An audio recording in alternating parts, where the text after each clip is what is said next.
Hey guys, it's been a little bit. I am coming to you straight from my car, as you can see. Because quarantine has me coming outside because there are so many people in my house. Like, it's not a ton of people, but I'm used to no people in my house, so it's a shift. But I wanted to come out here and give a few quick tips. These have come up in my mentor sessions lately, which I guess I'm going to make another video for you guys about just like an update in general on like what I'm doing right now, what I even do anymore, what's going on in my life, like where I've been and what I've been doing that whole time, like because I realize it's been a while. So, and I also know that I have some new subscribers from a recent live that I did on Noah Tempestari's channel with him and Ravenflower, which I love. And then also some new subscribers from Little Cosmic Crow and the interviews we did back and forth. So first of all, like if you're new here, hi guys, pleasure to meet you. So few quick tips. These have come up in sessions recently. For those of you who don't know, I do spiritual mentoring. And sometimes there's like this common topic that comes up with everybody for the month. And everybody gets it like on a different end, but it'll be like the same wave of energy, like the same sort of theme. The one that happened this month to some degree was just sort of everybody's in the house. Well, not everybody, but a lot of people are stuck in the house. And they're also stuck in the house with their kids. And the kids are bored. And maybe they're bored. And what is some ways that we can work on building our spiritual practice while we're bored at home and with minimal props? Because we also don't necessarily want to be going out to the store and buying extra things and risking exposure, obviously. So as a teenager, I went to a lot of different workshops and things and learned a lot of different healing modalities and such. And some of my favorite exercises that I remember when I was younger are these. So the first one is pretty simple. A lot of people probably know about this one to some degree, but it's called making an energy ball. And it is literally like doing this shit. I'm obviously not doing it right now, but doing this shit and like building an energy ball. And how I was taught to start it, I'm going to clap away from my mic so I don't hurt you. But basically and then you go like this, and then you go like that. And then because of it's sort of like drawing it to you, and it's also waking the blood up in your hands. And then you have this, right? This sensation. If you're doing it with me right now, you can feel it. And what you would do is you would channel your energy into that. And you it's almost like kneading dough. You know, you kind of do this shit, and then you kind of shape it, and you envision that energy ball growing, and you are taking your, the meridians in your body, your energetic highways, if you will, and you are manipulating that, directing it into an energy ball.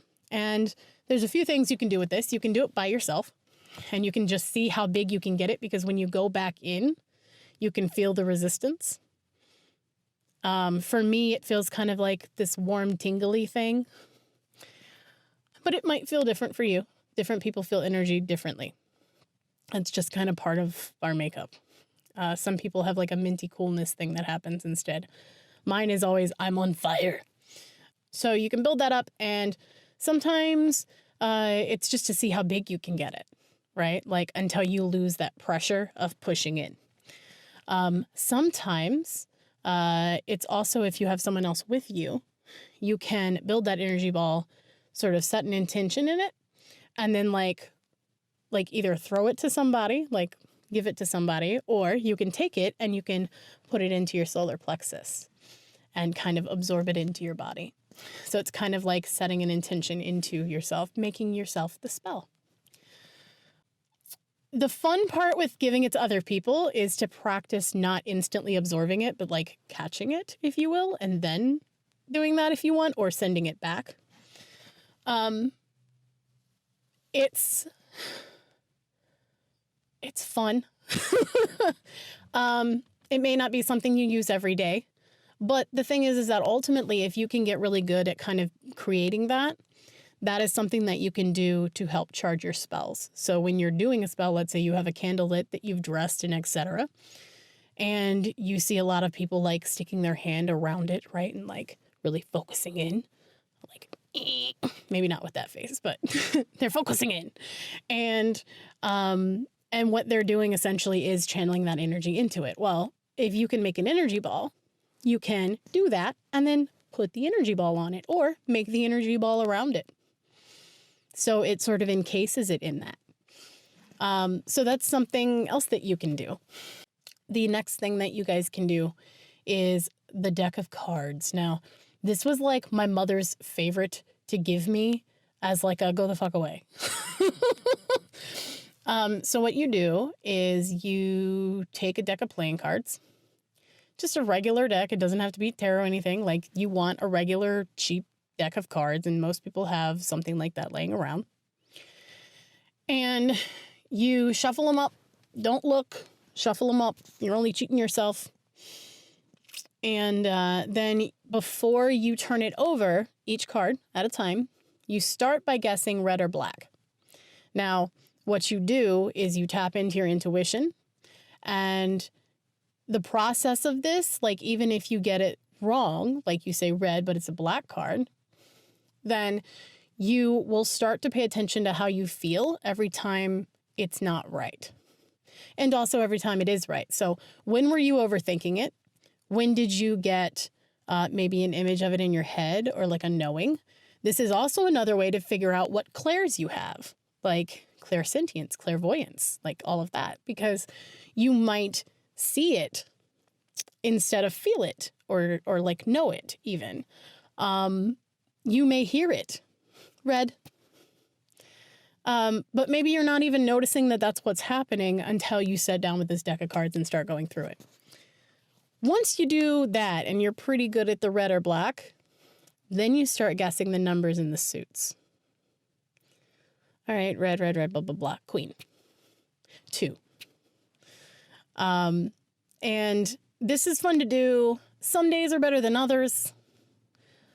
So, don't beat yourself up too hard about it, but in general, it's just a good exercise to keep you kind of on your toes and also to tell you a lot about how you work as someone who is trying to tap into perhaps your psychic abilities.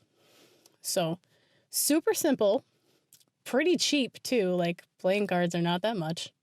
It does not need to be a fancy deck. I'm pretty sure you can like get a little one at the dollar store, like whatever. And most people already have it lying around their home. Oh, so this one is a newer one that I heard of. Excuse me. And this actually, I saw Charlie Says Go and her daughter doing this. And I think this is a really good game. So I wanted to share it with you guys too. But obviously give credit to where I found it. So Charlie Says Go is where I found this.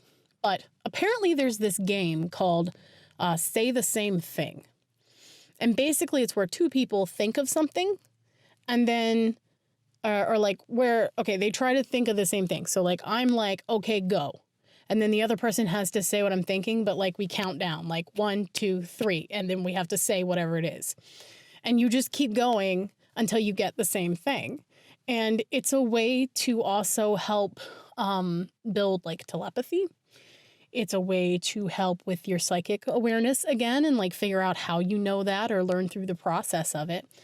I think everybody with these, like everybody's so afraid of being wrong, like that they don't try. And if anything in this video, I want you guys to know it's the failure that also helps too. Like that helps you know what it feels like when you're right. Or when maybe you're thinking too much or you're questioning yourself, or maybe it's bouncing around and you're not really sure. And so you're like, you're kind of consciously in multiple places instead of kind of centering up and being like this thing. And it helps also ultimately with your spell work and things like that, because it helps you center up and get to that space so that you can act from a place of sort of your own inner divine knowledge, So yeah, it comes in handy, and they're super simple, and they're great because you don't need a lot of shit to do them. So yeah, there you go. 3 quick tips to help build your psychic abilities, your energetic work, and telepathy. So there you go. I will be making more videos now, guys. So if there is ever anything that you would love to see me talk more about, then please leave a comment down below. I'd love to hear what you're interested in, what you're currently trying to learn, what brought you to this channel, and it may be something I said or something you found me talking about or on this channel already that maybe I could revisit more and elaborate on. I'd love to know why you're here and what you're looking for so that I can start making those videos for you again. I love your faces. Thank you for watching. Good luck with all the activities, and stay safe. Okay.